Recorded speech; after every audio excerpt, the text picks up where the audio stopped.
Good day, dear friends. Today, I want to give us some facts about ancestral curse.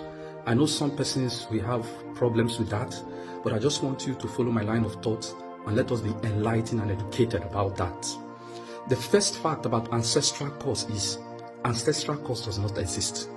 There is nothing like generational curse or ancestral curse. We are being deceived. My dear friends, ancestral curse is a figment of imagination. I don't know where we developed that from. But my dear friends, I'm telling you the truth as an ordained Catholic priest. Don't allow anybody to deceive you of anything about ancestral curse. They are just deceiving us and they are just making a fool out of us. And some persons are just doing it to cash out and to make us contribute money to them, and they'll just deceive us. The second fact about ancestral curse is we need to understand who is an ancestor and the qualities of an ancestor. Number one, an ancestor is somebody that we descended from.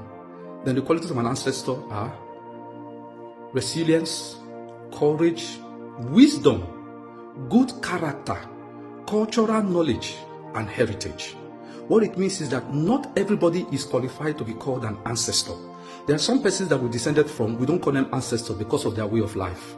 So we only call those that live good lives, those that lived good example, as ancestors. I watched the video of this our priest, and I have few questions to ask.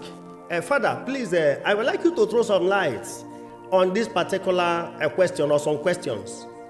You said that there is nothing like ancestral causes or generational causes, whichever one. But I want to say this to my best of knowledge, that spiritual matters cannot be measured by academic prowess and will not be evaluated by psychological or human intelligence.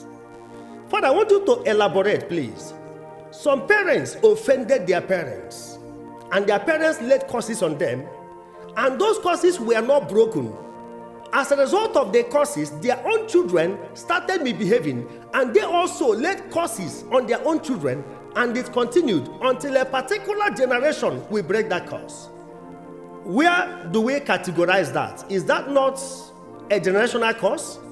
Now, a land can be cursed for a particular thing. There were places they buried human being alive, to put a deity, a kind of arose, dangerous deities. And those lands were cursed and affected the doings, the engagement of the children that were born there. Such cases, you can pray your way out. How do we categorize? When it happened to first, second, and third generation, do we call that a generational curse, or do we call it what? I have seen a man that had about 8 children. It happened in Nnewi, or Nnewi South. When I mention location, you will know that it's not a fabricated story. A man had 8 children, and 8 of them were mad. 8 boys, all of them were mad. About 2 entered markets. They were roaming naked. Now 6 were still wearing clothes. But when they act, you will know that something was wrong. So at a particular point in time, prayers were conducted in their family. And it took us time to have revelation. We asked God in prayers for revelation, and God granted us one. It was revealed that their great-grandfather raped a mad woman in the market. Their great-grandfather raped a mad woman. And they confirmed the story. They confirmed it. The man who lived years ago, decades, was no longer alive, and it affected the 8 boys born in that family. All of them were mad. The spirit of that woman came for vengeance. What do we call that, Father?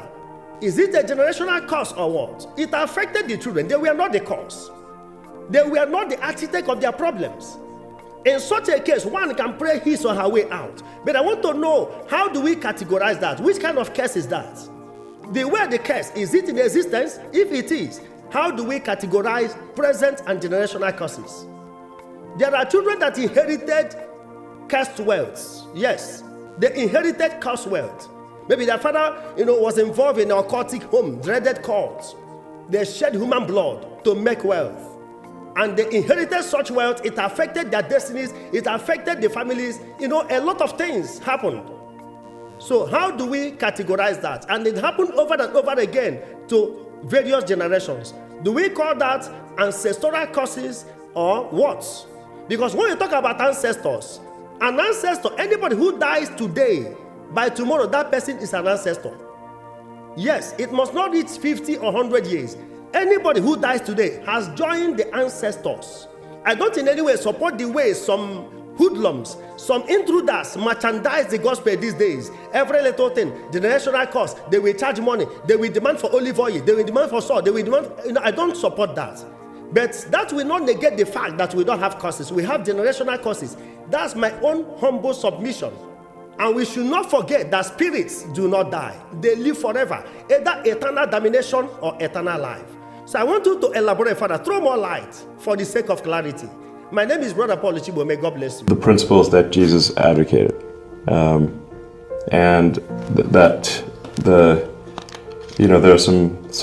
there's great wisdom in the teachings of Jesus, and I agree with those teachings.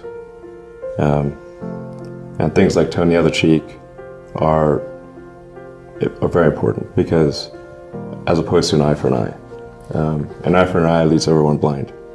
So forgiveness, is important, and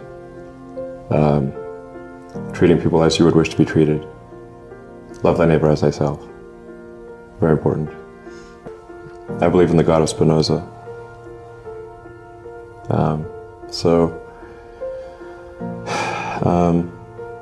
But hey,